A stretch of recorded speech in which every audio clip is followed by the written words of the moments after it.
Hi everyone, आ जाइए 23 मार्च 2026 के important current affair को डिस्कस करते हैं। So let's get started without any further delay. प्रश्न संख्या 1 से स्टार्ट करते हैं। ग्लोबल टेररिज्म इंडेक्स 2026 में भारत का क्या स्थान रहा है? तो भारत 13वें स्थान पे है।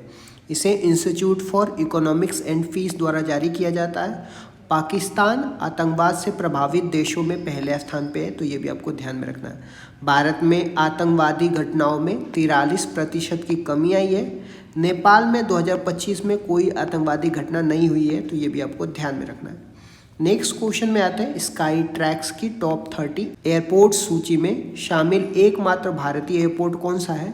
तो दिल्ली का इंदिरा गांधी इंटरनेशनल एयरपोर्ट 28वें रैंक पे है। विश्व का सबसे व्यस्त एयरपोर्ट सिंगापुर का चांगी एयरपोर्ट है, तो ये भी आपको ध्यान में रखना है। सर्वश्रेष्ठ स्टाफ के लिए हैदराबाद का राजीव गांधी एयरपोर्ट दक्षिण एशिया में टॉप पे है। सबसे स्वच्छ एयरपोर्ट की बात करते हैं तो गोवा का मनोहर पर्रिकर एयरपोर्ट है, तो ये भी आपको ध्यान में रखना है। नेक्स्ट क्वेश्चन पे आ जाते हैं। रिलीफ योजना किसके लिए शुरू की गई है? पश्चिम एशिया संघर्ष, जिसमें ईरान और इजराइल के कारण प्रभावित भारतीय निर्यातकों की सहायता के लिए योजना शुरुआत किया गया है। इसे वाणिज्य और उद्योग मंत्रालय पीयूष गोयल ने 497 करोड़ के बजट के साथ लॉन्च किया है। इसका उद्देश्य लॉजिस्टिक खर्चों को कम करना है। नेक्स्ट क्वेश्चन पे आते हैं। भारत का पहला एलपीजी एटीएम कहाँ पे लॉन्च किया गया है? तो सोहना गुरुग्राम हरियाणा में लॉन्च किया गया है भारत का पहला एलपीजी एटीएम। इसे बीपीसीएल द्वारा लॉन्च किया गया है। यह ओटीपी आधारित मशीन है जो 24/7 गैस सिलेंडर उपलब्ध कराएगी।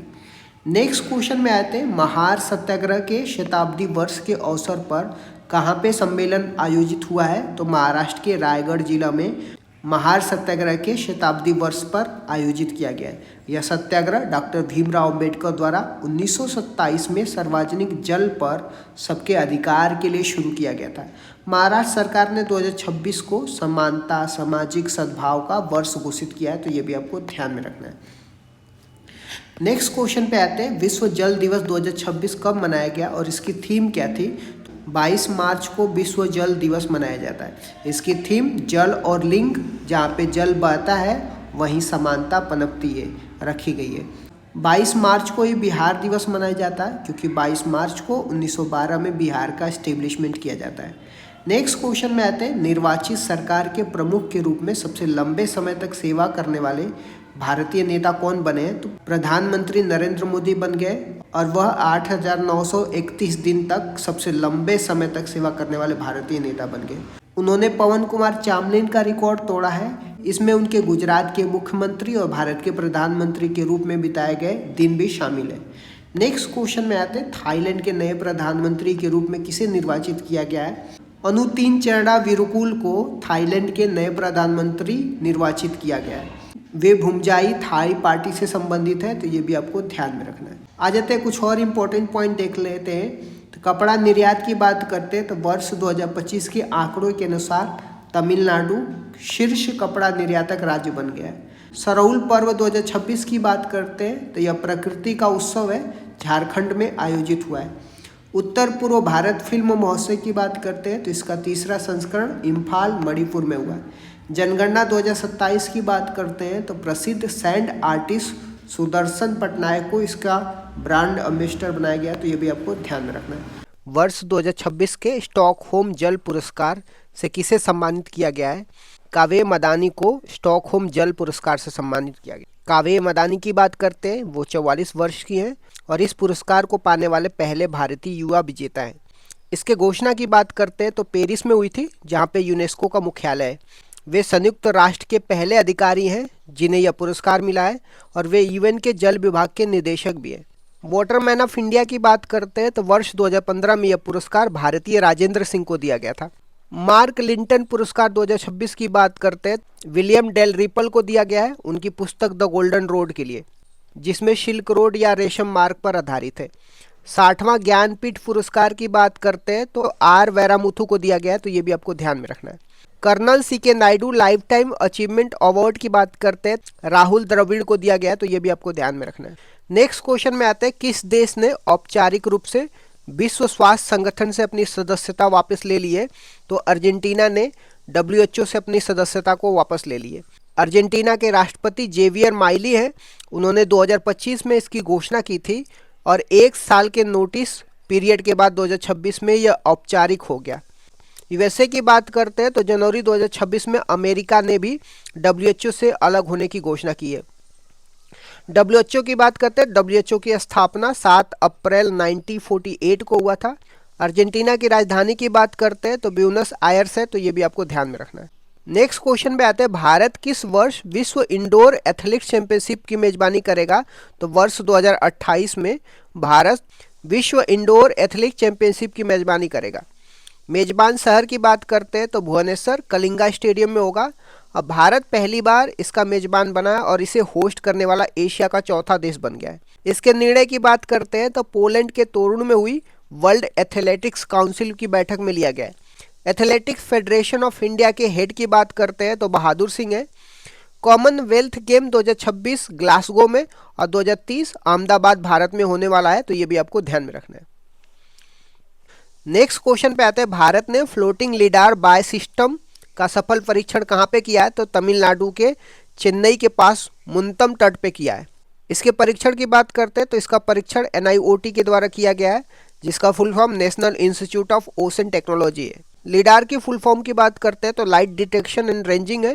फ्लोटिंग लिडार बाय सिस्टम के कार्य की बात करते हैं तो ये समुद्र में हवा की प्रोफाइल, चक्रवात की जानकारी, मौसम डेटा, सटीक मैपिंग का काम करेगा। नेक्स्ट क्वेश्चन में आते हैं, भारत का कौन सा project metropolis project lead platinum pre certificate प्राप्त करने वाला पहला प्रोजेक्ट बना है? रिलायंस एमिटी सिटी जो झज्जर हरियाणा में है, इसने भारत का पहला metropolis project lead platinum pre certification प्राप्त किया है। यह सर्टिफिकेट यूएसए की संस्था द्वारा सस्टेनेबल सिटी प्रोजेक्ट को दिया जाता है। इसका उद्देश्य पानी की बचत, ग्रीन हाउस गैस उत्सर्जन की कमी और प्रदूषण को कम करना है। नेक्स्ट क्वेश्चन में आते हैं, फेयर से फुर्सत योजना की शुरुआत कहाँ की गई है? तो रीवा मध्य प्रदेश में की गई है। इसका उद्घाटन केंद्रीय नागरिक उड्डयन मंत्री राममोहन नायडू द्वारा किया गया है। इसके नारा की बात करते हैं तो वन रूट वन फेयर है। इसके तहत व्यस्त रूट जैसे रीवा रायपुर, जयपुर दिल्ली का किराया फिक्स कर दिया गया है ताकि उतार चढ़ाव ना हो। यह उड़ान योजना का हिस्सा है, तो ये भी आपको ध्यान में रखना है। नेक्स्ट क्वेश्चन में आते हैं, विश्व गौरैया दिवस 2026 कब मनाया गया है? तो 20 मार्च को मनाया गया है। 20 मार्च को ही विश्व खुशहाली दिवस भी मनाया जाता है। विश्व खुशहाली सूचकांक, जिसको वर्ल्ड हैप्पीनेस इंडेक्स बोलते हैं, 2026 में फिनलैंड टॉप पे है और भारत का रैंक 116वां है। भूटान ने सकल राष्ट्रीय खुशहाली, जिसको ग्रॉस नेशनल हैप्पीनेस बोलते हैं, इसकी अवधारणा शुरू की थी, तो ये भी आपको ध्यान में रखना है। नेक्स्ट क्वेश्चन में आते हैं, फ्रांस के Legion of Honour commander rank से सम्मानित होने वाले पहले भारतीय राजदूत कौन बने हैं? तो जावेद अशरफ बने। यह फ्रांस का तीसरा सर्वोच्च सम्मान है। 2023 में पीएम मोदी को फ्रांस का सर्वोच्च सम्मान ग्रैंड क्रॉस मिला था। एन चंद्रशेखरन की बात करते हैं तो उन्हें यूके का KBI अवार्ड प्राप्त हुआ है, तो ये भी आपको ध्यान में रखना है। नेक्स्ट क्वेश्चन में आते हैं, लोअर काफली जल विद्युत परियोजना का शुभारंभ कहाँ पे किया गया है? तो असम में किया गया है। यह 120 मेगावाट की रन ऑफ द रिवर परियोजना है, जिसका वर्चुअल शुभारंभ पीएम मोदी ने किया है। यह कोपली नदी ब्रह्मपुत्र की सहायक नदी पर स्थित है, तो ये भी आपको ध्यान में रखना है। नेक्स्ट क्वेश्चन में आ जाते हैं, वसंत उत्सव चापचार कूट का आयोजन कहाँ पे किया गया है? तो मिजोरम में किया गया है। यह उत्सव झूम खेती से संबंधित है, जिसको /1 बोलते हैं। इसमें चेराव समुदाय द्वारा प्रसिद्ध बांस नृत्य किया जाता है, जिसको बम्बू डांस बोलते हैं। इसको ट्रिक से भी आप याद कर सकते हैं कि रम पीकर बांस से कूटा, रम से मिजोरम हो गया और बांस से बांस नृत्य हो गया, कूटा से चापचार कूट होगा। कुछ और इम्पोर्टेंट तथ्य की बात करते हैं तो राष्ट्रीय दंत आयोग केंद्र सरकार ने 19 मार्च 2026 को इसके गठन की अधिसूचित किया है। कलिंजर किला की बात करते हैं तो उत्तर प्रदेश के बांदा जिला में स्थित है, जिसे हाल ही में राष्ट्रीय भू विरासत स्थल घोषित किया गया है। इको सेंसिटिव जोन की बात करते हैं तो राजस्थान के कुंभलगढ़ वन्य जीव अभ्यारण्य को इको सेंसिटिव जोन घोषित किया गया। नमो लक्ष्मी योजना की बात करते हैं तो लड़कियों की शिक्षा के लिए गुजरात सरकार द्वारा शुरू की गई है। सिक्किम की बात करते हैं तो पुलिस स्कॉलर पुरस्कार पाने वाला 15वां राज्य बना और संस्थागत श्रेणी में सुभाष चंद्र बोस आपदा पुरस्कार जीता है। इस तरीके से मैंने कुछ इंपॉर्टेंट करंट अफेयर को डिस्कस कर दिया। Thank you so much guys, keep loving, keep supporting, bye bye, see you.